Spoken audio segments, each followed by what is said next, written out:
Je précise que cette vidéo n'est pas trop d'actualité car elle a été enregistrée il y a presque un mois, le 19 novembre.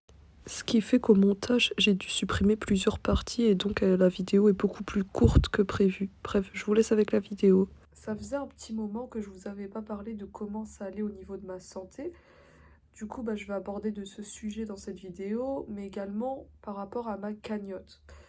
Alors, donc je rappelle que c'est une cagnotte pour des soins. Je sais pas trop comment je vais organiser cette vidéo, mais comme d'habitude, je vais juste m'exprimer, ça va aller tout seul. Tout d'abord, je vais juste faire un petit récapitulatif au niveau de ma santé pour donner des nouvelles de certaines choses dont j'avais pas parlé sur YouTube.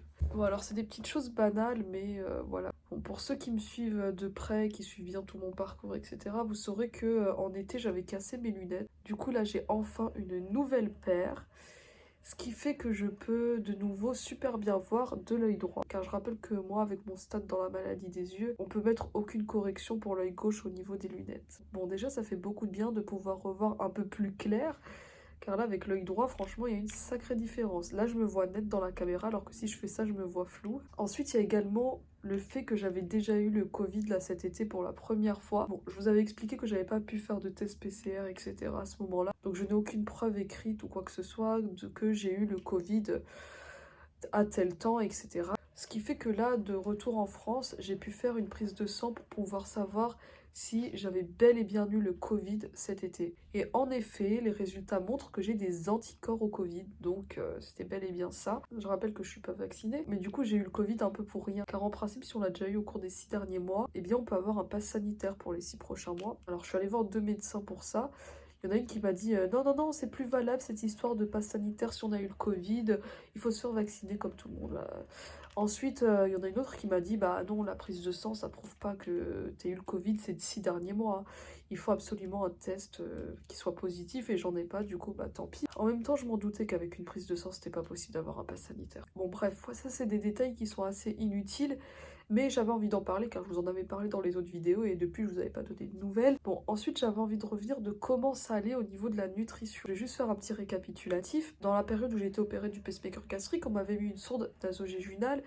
Là ça allait très bien, j'avais repris du poids, j'étais de nouveau en forme, j'essayais de manger. Bon, il y avait beaucoup de vomissements et la sonde ressortait avec, mais quand même, avec le pacemaker gastrique, je ressentais une grosse différence. Par moments, ça avait totalement supprimé mes vomissements. J'ai eu une période où je pensais que c'est bon, j'étais guérie. Du coup, j'ai accepté qu'on me retire la sonde afin que je puisse me réalimenter progressivement que par la bouche. Mais par contre, au fur et à mesure, j'ai perdu énormément de poids et ça a été très compliqué.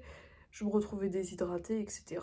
Et j'ai eu une grosse récidive des vomissements. Donc, ça a été à nouveau, je mange, je vomis, je mange, je vomis. Je rappelle, bon, pour ceux qui débarqueraient sur la chaîne, ces vomissements ne sont pas provoqués, je n'y suis pour rien, c'est mon estomac qui rejette. Donc comme ça allait mal, on m'avait remise une sonde, mais c'était une sonde nasogastrique car ils n'ont pas réussi à me mettre celle qui va après l'estomac. On m'a dit d'essayer de faire qu'avec ça, donc ça c'était en début d'année vers avril 2021. Et du coup, je supportais absolument pas. Ça ne changeait rien, je continuais à vomir. Bon, je vais pas revenir encore une fois en détail sur tout ce qui s'est passé, mais pour ceux qui ont bien suivi toutes mes vidéos, je rappelle que ça avait été une galère pour joindre l'hôpital, etc. Qui enfin, ils m'acceptent de me remettre une sonde après l'estomac. Ils me faisaient que attendre, attendre, attendre, et même mes prestataires étaient choqués de leur comportement. Quoi qu'il en soit, en juillet 2021, on a pu me remettre une sonde nasogéginale. Donc là, je suis alimentée avec une sonde qui va après l'estomac. Et du coup, au début, c'était vraiment très compliqué, même avec ce type de sonde que habituellement je supportais très bien, que j'ai continué à avoir de la diarrhée chronique. Donc au final, ça a duré de avril jusque septembre environ, août même, je dirais. Quoi qu'il en soit, je sais pas trop ce qui s'est passé, mais en tout cas, fin août, j'ai commencé à totalement supporter la nutrition. Du coup, là, je suis enfin branchée au quotidien. Donc, je peux enfin quotidiennement avoir les calories nécessaires. Ce qui fait que j'ai enfin repris du poids. Donc là, je suis à un poids qui est stable, un poids qui est normal. Et du coup, ça fait du bien. Et déjà, le fait de plus avoir tout ce côté-là digestif qui est agonisant, c'est déjà un poids en moins.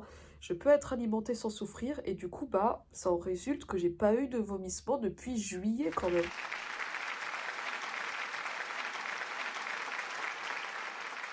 Bon, normal en même temps, vous me direz, car là je suis alimentée avec la sonde, etc. Mais quand même, ça soulage. Déjà, ça fait une pause pour le corps, parce que vous imaginez tous les jours vomir, vomir, vomir sans cesse. C'était bon. Je vous épargne encore une fois tous les détails de ce que j'ai subi. Maintenant, il n'y a plus les vomissements qui cachaient certaines de mes sorties où je vomissais à chaque coin de rue, etc. Et du coup, je voulais juste vous montrer un petit truc, tant qu'à faire que je parle de ma nutrition. C'est que maintenant, j'ai plus une tonne de cartons là qui était empilés dans ma chambre et qui était chiant d'ailleurs, ça prenait de la place et tout ça. J'ai acheté cette caisse. Ça fait un banc, quoi. Comme vous pouvez le voir, j'étais assis dessus. Et dedans, donc là, comme vous pouvez le voir, il y a absolument tout qui rentre. C'est super. J'ai enfin... c'est un gain de place. Et c'est surtout discret, quoi. Donc ça, j'ai enfin trouvé un endroit où tout stocker, c'est déjà mieux. Mais malheureusement, mon quotidien avec la maladie, c'est pas juste la gastroparésie, mon estomac, les vomissements, etc. Je rappelle qu'on a trouvé beaucoup de bactéries et ça explique beaucoup de mes symptômes qui sont d'ailleurs tous les jours présents. Et des jours je peux faire avec, des jours non. Mais le pire en plus, c'est que je pourrais beau avoir les symptômes les plus sévères qui soient et avoir l'impression de mourir, aller à l'hôpital, qu'on me fait les examens, tout ce qu'il faut. Par exemple, si je dis que là j'ai mal à la tête, c'est une souffrance, j'ai des vertiges, etc., on va me faire un IRM, une radio, tout ce que tu veux à la tête. Ils vont dire, il n'y a rien d'anormal, tout est normal, donc c'est le stress, c'est ceci, c'est cela. On va me sortir le classique. Et ça, là, malheureusement, c'est la réalité de la maladie de Lyme. C'est que, comme je vous l'avais expliqué dans la vidéo où je vous parlais de ce diagnostic, et ben ça touche tout le corps. Tout là, partout, dans mon corps, les bactéries, elles sont partout. Ça attaque, on va dire, d'une façon invisible. C'est comme, par exemple, les personnes qui à cause de la maladie de Lyme, sont totalement paralysés, ils peuvent plus marcher, ils sont en fauteuil roulant. Ils vont leur faire des examens, ils vont dire il n'y a rien physiquement qui prouve que vous êtes paralysé, vous pouvez pas marcher. Là, on a des symptômes physiques. Pour eux, tant qu'il n'y a rien qui montre qu'il y a quelque chose de somatique, c'est pas possible pour eux, c'est dans la tête. C'est ça qui est chiant avec la maladie de Lyme, c'est qu'on a vraiment quelque chose, mais qu'on est vu comme des fous, quoi, des menteurs, etc. Le pire, c'est que, vous voyez, moi j'ai déjà montré mes prises de sang pour dire que si là il y a quelque chose qui va pas, ça c'est la cause de pourquoi j'ai ceci, cela, donc les prises de sang par rapport à Lyme et tout, et tous les médecins que j'allais voir, ils me disaient non, non, non, non, ça ne justifie rien, c'est juste une trace que dans ton enfance t'étais infecté, puis là ça va mieux, c'est juste une trace d'autodéfense, etc. Car je rappelle que la France est dans le déni de reconnaître une maladie de Lyme au stade chronique. Moi, ma prise de sang, j'ai déjà montré à un médecin généraliste, un psychiatre, un hématologue, un neurologue, un gastroentérologue, ça change rien, à chaque fois j'ai eu la même réaction. Ils étaient déjà très étonnés qu'on me prescrive ce genre de prise de sang, ils étaient énervés de voir que ça montrait beaucoup de choses positives, et ensuite dans leur réponse c'était non, ça compte pas, ça sert à rien, blablabla. Voilà, en gros c'est comme être condamné. C'est ça, on est condamné dans notre corps, dans une sorte de cellule, je sais pas comment expliquer ça, avec plein de symptômes. Ça nous condamne à la souffrance éternelle. Bon bref, voilà, donc là je fais avec au quotidien, parce qu'en même temps j'ai pas le choix. Mais j'en peux plus, moi je me vois pas vivre toute ma vie comme ça. Je me vois pas vivre comme ça. Moi, c'est pas possible de me dire que là, je dois dépendre que d'une sonde. Désolée si mes mots, là, ils sont mangés à moitié avec le débouché, c'est pas pratique. Il y a des moments, la sonde, là, la dernière fois, elle me brûlait la gorge au point où même déglutir, c'était comme si j'étais en train d'avaler des aiguilles. On va dire que là, je suis un peu dans une impasse thérapeutique. Ça n'avance pas, en fait. Je suis bloquée. Je suis bloquée dans ma situation. Ma situation n'évolue pas, ça stagne, et puis c'est tout. C'est la même chose, c'est... Voilà, et habituellement je mettais beaucoup d'espoir sur les soins que j'avais en gastro-entérologie, quand j'ai eu le pacemaker, etc. Je pensais être sauvée. Mais tout a changé dans ma prise en charge depuis que j'ai eu le diagnostic de Lyme chronique, etc. Car quand même on a trouvé un gros cocktail infectieux en moi. Et j'ai des co-infections classiques à Lyme, etc. Comme m'avait dit l'un des médecins dont je vous avais parlé dans les vidéos précédentes, c'est que dans mon cas, parmi les bactéries, ce qui semble prédominant et être mon problème majeur, c'est la bartonellose, causée par la bartonella. Donc je rappelle que c'est la maladie des griffes du chat et c'est quelque chose au stade chronique qui est très rare. C'est une co-infection, la maladie de Lyme, comme beaucoup de co-infections. Le problème, c'est qu'en principe, quand on a la maladie de Lyme, on va dire que c'est Lyme qui est prédominant. Désolée, je sais pas si vous comprenez. Moi, en fait, il y avait un des docteurs que j'avais vu qui m'avait dit que dans mon cas, c'était plus la bartonellose qui était importante en moi, qui là, potentiellement, pour lui, me provoque tous mes symptômes, que ce soit fatigue, digestive. Comme m'avait dit le docteur, encore une fois, c'est que faudrait traiter déjà la bartonella, et rien qu'en traitant ça, ça pourrait déjà aller beaucoup mieux. Et c'est là qu'est tout le problème, c'est que ce docteur voulait me mettre sous antibiotiques, mais que je ne supporte absolument pas les antibiotiques, et ça je vais revenir après sur ce point-là des antibiotiques, etc. Il fallait m'hospitaliser, en gros il voulait que j'ai une surveillance, mais personne ne veut le faire, mon gastroentérologue. Je vais revenir après par rapport à ça. Donc je disais, tout dans ma prise en charge a changé à partir du moment où j'ai fait cette prise de sang. Donc je vous disais, les médecins ils n'étaient pas contents. Et en fait, quand j'étais allée voir mon gastroentérologue et qu'il avait appris, donc il avait reçu le courrier du docteur là qui me disait que fallait traiter ma bartonellose, qui pensait que ça avait un lien avec ma gastroparésie, etc. En fait, le gastroentérologue, comme je vous l'ai dit dans la vidéo du chantage médical, il était super énervé de savoir que je liais gastroparésie avec bactéries. Pourtant, j'invente rien, c'est des docteurs, même 2 docteurs en live, etc., qui m'ont confirmé ça. Et d'ailleurs, je suis pas la seule dans ce cas-là. Du coup, ça l'avait beaucoup énervé. Et c'est à partir de là que j'ai commencé un peu à être abandonnée au niveau soins. Il m'a prescrit une sonde à domicile. Les prestataires me suivent tous les mois, voilà, par rapport à ça. Mon gastroentérologue, il m'a un peu lâché dans la nature. J'ai pris rendez-vous avec lui, quand même. Et du coup, je voulais revenir à ce que j'avais dit dans la vidéo où je vous parlais du chantage médical. Vous vous souvenez, j'ai commencé en vous disant cette phrase-là. Rien que pour avoir fait cette vidéo, je pense que j'aurai plus de suivi médical et que ma prise en charge sera terminée. Si c'est le cas, alors c'est juste inadmissible parce que je ne fais absolument rien de mal. Et bien au final, je pense que c'est vrai. Il m'avait dit, ne parle pas de ta maladie sur les réseaux sociaux. Alors que bon, j'ai encore le droit de m'exprimer, de parler de mon vécu. Peut pas me priver de ma liberté d'expression, encore une fois. Bon, le fait que là, j'ai sorti cette vidéo, qu'il m'ait pas recontacté, que j'ai plus aucune nouvelle, ils doivent pas être contents, ils m'ont un peu abandonné. Et au final, j'ai vu juste, car j'ai appris, je dirais pas par quelle source, car moi je ne suis pas là pour nuire les autres. En tout cas, bref, j'ai appris que entre eux, les médecins, là, dans les médecins qui me suivent en gastroentérologie, ils considèrent que je raconte n'importe quoi sur les réseaux sociaux, tout simplement car j'ai lié gastroparésie et maladie de Lyme. Et que apparemment, d'après ce qu'ils ont dit sur moi, c'est que je raconte trop de choses négatives. Et que ce négatif, notamment, influencerait les patients atteints de gastroparésie, qui sont suivis également par eux, à ne pas vouloir subir par exemple d'opérations, certains soins, etc., car ils ont peur de subir la même chose que moi. Bon. Alors, par exemple, ils ont dit que je disais trop de trucs mauvais sur le pacemaker gastrique et qu'à cause de moi, il y en a qui voulaient pas se faire opérer de cette opération. Alors qu'au final, les patients en question, ça n'a rien à voir avec moi. Donc en gros, ils pensent qu'à cause de moi, les patients, ils ont peur de se faire traiter. Alors moi, je suis pas là pour nuire aux autres, ok? J'étais juste hallucinée quand j'ai appris ce que les gastroentérologues pouvaient dire à mon sujet. Je ne fais que raconter mon vécu, mon parcours. Après, j'y peux rien si c'est négatif. La vie n'est pas rose. Bon, voilà. J'y peux rien si c'est négatif. Je n'invente rien. Je ne fais que témoigner de mon vécu pour justement éviter qu'il arrive, par exemple, des choses similaires. Mais c'est pas par rapport aux opérations. Moi, sur les opérations, je n'ai jamais rien dit de négatif. Si ce n'est que répéter les paroles du professeur en gastro, c'est-à-dire que c'est un échec dans mon cas, le pacemaker, et après que l'opération était douloureuse. Ça, je suis pas la seule patiente ayant un pacemaker qui a rapporté que l'opération est douloureuse. C'est un fait, c'est vrai. Bref, j'ai été révoltée de voir ce que pouvaient dire les soignants de mon cas.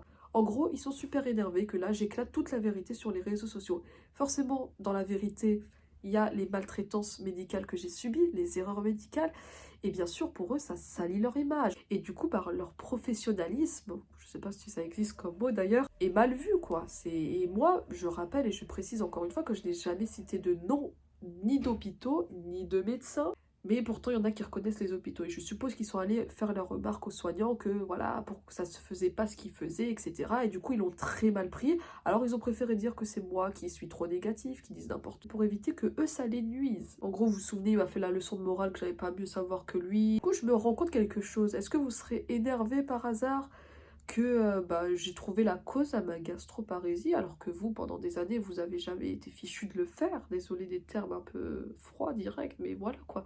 Moi, j'ai trouvé une cause. Après, comme par hasard, cette cause, c'est par rapport à une maladie qui est considérée comme tabou en France, et même, je sais pas, bannie, on va dire, car si j'aurais dit ouais ma gastroparésie elle est de cause j'ai subi une opération ceci cela qui a fait que j'ai eu une gastroparésie, ils l'auraient accepté, ils auraient dit ouais, mais là je sors avec une maladie que eux ne reconnaissent même pas, alors forcément pour eux je raconte n'importe quoi. Je précise qu'il y a quelque chose d'autre qui les plaît pas les soignants, c'est que depuis que j'ai été très investie pour trouver une cause à ma gastroparésie, que finalement je l'ai trouvée, il y a beaucoup de patients atteints de gastroparésie qui veulent également trouver une cause à leur gastroparésie. Bon, il y en a pas mal qui l'ont, mais il y en a quand même qui ne l'ont pas. Et du coup, qui vont demander au gastro, faites-nous la même prise de sang pour voir si j'ai pas la même chose. Et eux, ils sont super énervés du coup qu'à cause de moi, il y en a qui veulent chercher la cause. en partant sur ce genre de thématique qu'est les bactéries, etc. Bah après, eux, ils acceptent pas ça. Pour eux, c'est je suis en train d'influencer les gens à vouloir trouver une cause à leur maladie, et comme par hasard sur un truc qu'ils n'approuvent pas. Bon là, je vais me répéter trop de fois, mais pour eux, c'est... Voilà, encore une fois, ils sont pas contents parce que je nuis à leur image, désolé, mais de raconter la vérité. En tout cas, vous l'aurez compris, les injustices de ce côté-là ne sont pas terminées. C'est très compliqué, vous voyez, dans ce genre de conditions, dans ce genre de folie, on va dire, car là, ça va assez loin quand même. Là, c'est limite si on veut me laisser comme ça sans soin. Bon, on me laisse pas vraiment sans soin car ils m'ont prescrit la sonde à domicile. Sinon, ils savent que ce serait de la non-assistance à personne en danger. Quoi qu'il en soit... Désolée d'avoir un parcours négatif, j'y peux rien. Moi, je mets à chaque fois un avertissement que mon parcours, c'est mon parcours personnel. Faut pas le généraliser à tous les cas. Moi, c'est compliqué, c'est ceci, c'est cela. Car oui, il y en a beaucoup, encore une fois, qui découvrent la maladie à travers moi. Donc, ils pensent que systématiquement, toutes les personnes qui auront une gastroparésie auront le même parcours, alors que pas du tout. Quoi qu'il en soit, au niveau gastroparésie, ça bouge pas, etc. Et comme je vous l'ai déjà dit, la seule chose là qui ferait que ça pourrait changer au niveau gastroparésie et tout ça, bah, c'est de traiter mes infections. Donc toutes les bactéries qu'on ait trouvées, l'Hémidella, l'Hémidella bartonellose. Alors maintenant, où faire ça et comment faire ça? C'est la question que je me pose depuis que bah, j'ai eu les résultats de ma prise de sang en avril. Et c'est là où je vais revenir sur la cagnotte. Donc au début, j'étais allée voir un médecin Lyme, donc elle m'a dit que c'est trop risqué qu'elle me place sous antibiotiques, car mon système digestif est fragile, etc., que ça pourrait juste aggraver ma situation, donc elle voulait pas. Alors elle m'a envoyé chez un autre docteur qui lui a dit la même chose qu'elle, et au final, à chaque fois, tous ceux que j'allais voir au niveau de ça, de Lyme, etc., ils me renvoient systématiquement chez mon gastroentérologue. Et mon gastroentérologue ne reconnaît pas la maladie de Lyme, forcément c'est pas un docteur Lyme, etc., même les docteurs Lyme, c'est très difficile à avoir. Si tu veux un bon, il faut qu'ils fassent en discrétion, etc. Sinon, ils peuvent être radiés. Bon, je vais pas revenir sur tout ce sujet-là, car j'en avais déjà parlé dans la vidéo où je vous montrais les résultats de ma prise de sang. Bref, en tout cas, il y en a à chaque fois un qui renvoie la balle à un autre. Et au final, moi, depuis 8 ans, je fais que tourner en rond, et ça ne change rien. J'en ai marre, vous pouvez pas imaginer le tour des médecins que j'ai fait. Et encore, sur ce que je vous montre sur les réseaux sociaux, c'est rien, car il y en a même plein que je vais voir à chaque fois, mais bon, c'est jamais concluant, alors je vais pas faire une vidéo, etc., sur à chaque fois un médecin qui au final me dit, bah je peux rien faire pour toi. Parce que je dis ça car il y en a plein à chaque fois qui me disent, mais essaye ça, essaye ceci, essaye cela. Mais au final, c'est toujours le même résultat, on ne peut rien pour toi. Et moi, j'en ai marre de tourner en rond, j'en ai juste marre. Donc, je savais plus quoi faire. Après, c'est là où vous avez été nombreux à chaque fois à me dire, il faut aller à l'étranger, tente l'étranger, tente l'étranger. Pourquoi ne pas aller à l'étranger? Il y en a beaucoup, vous imaginez même pas le nombre de fois par jour où je recevais des messages, des commentaires de personnes qui me disaient, tente une cagnotte à l'étranger. Il y en a qui font des cagnottes pour moins que ça, qui vont à l'étranger pour moins que ça, etc. Bah, tu peux tenter, essaye de tenter. Enfin, moi, c'était définitif que je n'allais pas ouvrir une cagnotte. Je déteste mendier, je déteste demander de l'argent. Même là, ce que j'ai fait, même si c'est pour un truc qui est nécessaire, j'y arrive pas, c'est chiant. C'est pour ça que je vous en parle de moins en moins. Mais au final, j'étais piégée, je savais plus quoi faire. Moi, j'ai besoin d'un endroit qui comprend, qui connaît, qui saura traiter. Et du coup, c'est là où je me suis dit, où aller pour traiter ça. Donc je vais revenir sur pourquoi cet endroit aux États-Unis. Je rappelle que les personnes qui m'ont aidé pour avoir ce diagnostic avec les bactéries, donc qui m'ont orienté chez tel médecin, qui m'ont au début quand j'essayais de trouver une cause à ma gastroparésie, de m'avoir dit d'aller explorer la piste infectieuse, etc. Au moment où ils me disaient va explorer, faut explorer la maladie de Lyme, faut que tu fasses des tests pour voir si tu n'as pas la maladie de Lyme. À ce moment-là, ces personnes-là, donc je rappelle que c'est un homme qui a également une gastroparésie qui est très sévère, qui n'était dépendant que d'une jéjunostomie, donc une sonde dans les intestins, avec son épouse. Donc ils étaient à ce moment-là où il me parlait d'aller me faire diagnostiquer pour voir si... eux, ils étaient dans la clinique, et du coup, elle me montrait son évolution, en fait. Je le voyais, l'homme, là, le monsieur, en fait, il était quasi dans la même situation que moi, c'est-à-dire il n'arrivait pas du tout à manger, il était dépendant que de la nutrition entérale, il était horriblement amaigri, etc., et je le voyais, cet homme, il était dans un état critique. Quand j'étais là, quand elle m'a montré les photos et tout, j'étais waouh. Elle m'a montré des vidéos de son état, comment il était en France, complètement abandonné chez lui avec une nutrition entérale. C'est un peu comme moi, quoi. Qu'elle me disait, les médecins, ils peuvent rien pour lui, on en a marre et tout. Entre le temps où j'étais en train d'essayer de trouver la cause à ma gastroparésie et que, là, cette personne, elle est quasiment guérie. C'est-à-dire que là, elle n'a plus de sonde, elle a un poids normal, il arrive à remanger, alors que même un raisin, il n'arrivait même pas à l'avaler. Bref, pour vous dire que quand j'ai vu cette personne-là, parce que là, c'est la première fois que je vois une personne qui a également des bactéries, Lyme, etc., mais également une gastroparésie, au point où il a besoin d'une sonde pour vivre. Bref, c'est la première fois que je vois une personne dans ce genre de situation qui est quasi similaire, réussir à s'en sortir. Du coup, forcément, lorsqu'on voit quelqu'un qui a quasi la même chose, qui traînait d'hôpitaux en hôpitaux, que personne pouvait rien pour lui, et qui finalement est guéri, forcément, voir ça, ça vend du rêve. Donc moi, j'étais là, oh my god, c'est la solution. Attends, si cette personne, elle a réussi à guérir grâce à cette clinique aux États-Unis, pourquoi est-ce que je pourrais pas tenter? C'est une chance que je devrais essayer. Je n'ai absolument plus rien à perdre. Mais le problème, bien sûr, c'est les moyens financiers. Je n'ai pas assez pour aller couvrir des soins à l'étranger. Et c'est là où, par la suite, du coup, j'ai connu beaucoup de personnes qui se sont fait soigner là-bas, vont aller là-bas, et pu le faire grâce aux cagnottes. Ils ont ouvert des cagnottes qui ont eu beaucoup d'ampleur. Ils ont pu aller se faire traiter là-bas, etc.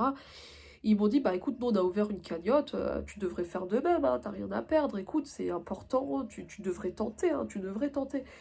Et j'ai beaucoup réfléchi, au début je me suis dit, non, c'est beaucoup trop cher, j'aurais pas assez, j'ai pas envie d'être déçue, mais en même temps, cette personne, bordel, elle s'en est sortie. Pourquoi j'essaierais pas? Allez, au pire, vas-y. J'ai beaucoup réfléchi, j'ai beaucoup réfléchi, je me suis dit, alors du coup, c'est ce qui a donné naissance à cette vidéo. C'est là où je vais pas revenir sur ça car je vous ai tout expliqué ici. Du coup, j'ai ouvert cette cagnotte en juin, donc de cette année, ça fait juin, juillet, août, septembre, octobre, novembre. Donc ça fait à peu près 6 mois déjà, ça fait super, je savais pas que ça faisait déjà aussi longtemps. Alors au début quand j'ai ouvert cette cagnotte, on va dire elle a assez explosé, car il y avait beaucoup de gens qui repartageaient, ça n'en finissait pas au point où j'arrivais même plus à repartager des stories des gens qui partageaient. Et il y a eu beaucoup de dons, c'est monté très rapidement, et puis d'un coup ça s'est stoppé. Je ne sais pas pourquoi, peut-être parce que j'en parlais pas, il y en a beaucoup qui m'ont fait la remarque que je devrais en parler car les gens ils peuvent oublier, etc. Et le fait que j'en parle pas, ils pensent par exemple que la cagnotte c'est annulé, c'est fermé ou quoi que ce soit. Mais tant que la cagnotte est en lien sur mes réseaux sociaux, c'est qu'elle est ouverte. En plus, on voit bien que si encore que ça affiche qu'on peut donner de l'argent, c'est que c'est ouvert. Et car oui, encore une fois, déteste en parler, je déteste me répéter. Moi, je pars du principe que tant que je l'ai dit une fois, les gens ont compris et que voilà, s'ils font rien, c'est qu'ils veulent pas m'aider. Mais peut-être que s'ils le font, ils l'ont fait une fois et puis ça s'arrête là. Ils ont essayé de m'aider, c'est déjà beaucoup car déjà, je tenais à vous remercier énormément pour tous les dons que vous avez faits. Là, on a à peu près 9000 € dans la cagnotte. Du coup, je tenais à dire deux petites choses. C'est que déjà, tant que la cagnotte, je n'ai pas assez pour aller me faire soigner, elle restera ouverte et moi, ma situation restera la même. Je pourrais enfin aller ailleurs, faire d'autres soins, etc. qu'une fois que j'aurai suffisamment. Voilà, en gros, la cagnotte est toujours ouverte. J'ai toujours pour projet de me faire soigner à l'étranger, mais tant que je n'ai pas suffisamment, je pourrais pas y aller. Ensuite, il y en a beaucoup qui pensent, car comme ils savent pas forcément le fonctionnement des cagnottes, c'est que l'argent qu'il y aurait sur la cagnotte, là, je les ai directement avec moi, dans mon compte bancaire, etc. Non.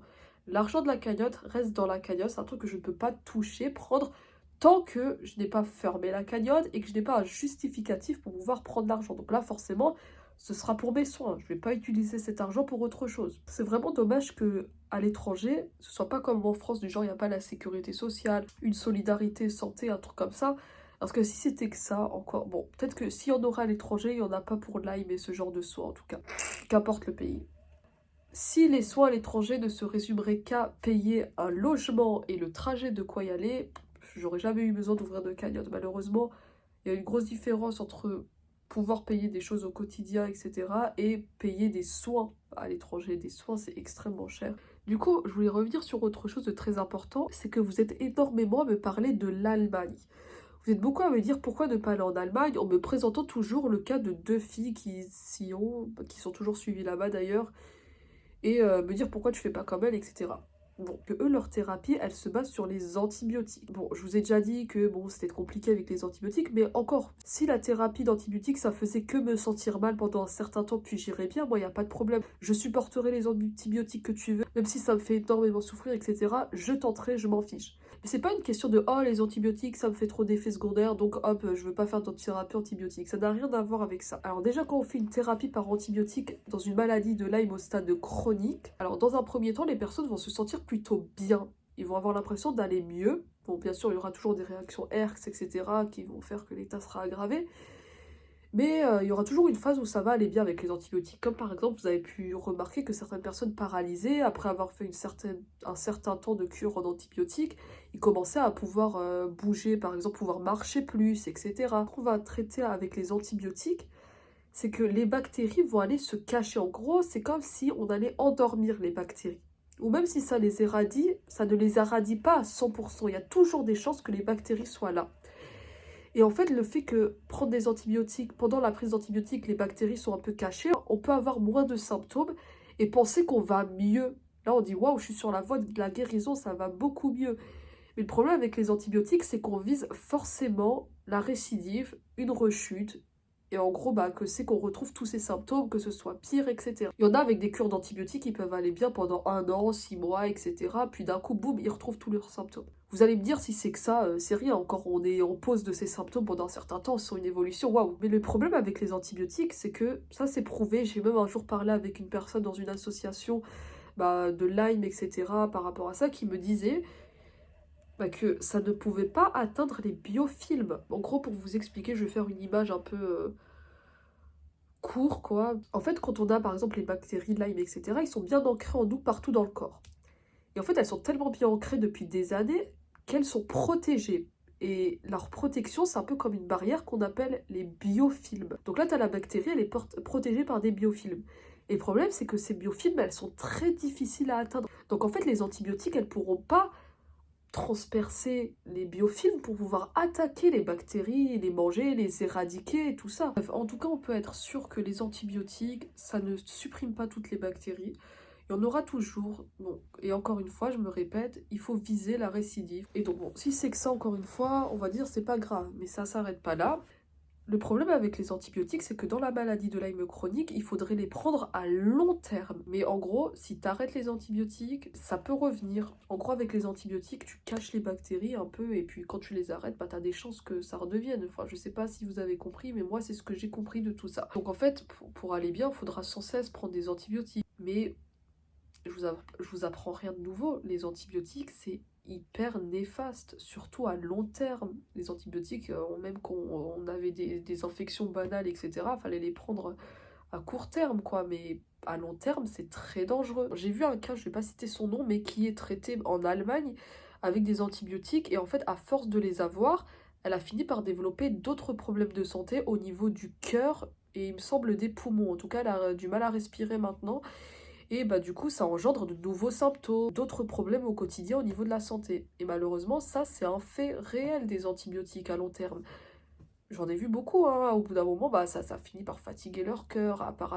En fait, les antibiotiques à long terme, ça finit par attaquer les trucs qui sont bénéfiques pour toi. Et donc, ça va énormément perturber l'organisme. Et puis, on se retrouve avec encore plus de problèmes. Ça va bien d'un côté, mais ça peut aller mal de l'autre. Bref, la thérapie par antibiotiques, c'est pas concluant, c'est risqué, et c'est même pas qu'une question de risqué, c'est que ça, en gros, aller se faire soigner en Allemagne pour ça, c'est tu vas payer, payer, payer pour une cure qui n'en finira un peu jamais. C'est comme si on t'avait pris au piège, tu dois continuer, continuer. Bref, vous m'avez comprise. D'ailleurs, il y en a qui me disent ouais, mais l'Allemagne ça peut être moins cher que les États-Unis. En fait, si on voit les prix, c'est même quasi un peu plus cher. Car les États-Unis, l'endroit où je vous ai montré, ils font un prix par exemple en 2 3 semaines. Et l'Allemagne, j'ai vu une personne qui en même pas 1 mois dans une clinique Lyme, elle a fait le triple du prix que je vous avais montré aux États-Unis. J'essaye de ne pas m'arrêter aux États-Unis, c'est pourquoi je vous avais dit d'ailleurs que le lieu pouvait amener à changer. Et je fais mes recherches, je suis pas en train de rester les bras croisés à me dire oh j'attends que l'argent de ma cagnotte monte et puis je vais aller aux États-Unis. Non, j'essaye de trouver d'autres lieux, d'autres endroits qui seraient peut-être plus accessibles, donc moins loin au niveau trajet, parce que aller aux États-Unis. Moi, si c'était dans mon intérêt, j'irais pas, mais quand il n'y a pas de choix. En tout cas, je disais, j'essaye de voir s'il n'y aurait pas un endroit qui serait à moindre coût, qui serait tout autant efficace. Donc j'essaye de voir dans d'autres pays, j'essaie de voir les thérapies qui sont proposées, mais j'essaie aussi de voir en France. J'ai des patients qui me donnent des contacts de médecins Lyme, parce que ça, on les trouve pas. C'est pas les médecins Lyme que tu vas trouver dans les hôpitaux publics, où leurs noms sont sur Doctolib, etc. Il faudrait plein de thérapies en même temps, que beaucoup de choses soient explorées en même temps. Et le problème en France, c'est qu'il n'existe aucun lieu, aucun endroit où ils traiteront toutes les infections en même temps. Et franchement, cette maladie, c'est... Je suis hallucinée par cette maladie, en fait. Je suis hallucinée parce que la maladie de Lyme, etc., j'ai jamais vu un truc aussi bizarre, quoi. C'est le terme. Que ce soit au niveau soignant et tout ça. Bon, je suis sur cette vidéo, elle va durer je sais pas combien de temps, ça va être très long. Ça m'étonnerait qu'il y ait des personnes qui écoutent ça du début à la fin, mais s'il vous plaît, si vous voulez comprendre, il faut vraiment écouter chacune de mes vidéos du début à la fin. Si vous n'écoutez pas, si vous n'êtes pas attentif, ça sert à rien après de commenter, de poser des questions, ou la réponse se trouve dans la vidéo, parce que moi je prends le temps de vous expliquer, donc il faut faire de même, prendre le temps d'écouter.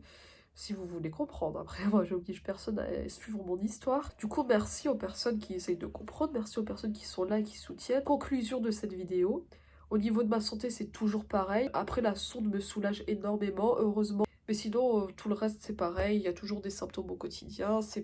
Voilà, c'est pas évident, mais bon, je survis, je fais avec pour le moment. Deuxièmement, ma cagnotte est toujours ouverte. Qu'importe les soins que je ferai, que ce soit aux États-Unis, en Allemagne, en Suisse, en France, ce sera payant dans tous les cas. En gros, voilà, ma vie est un peu entre vos mains.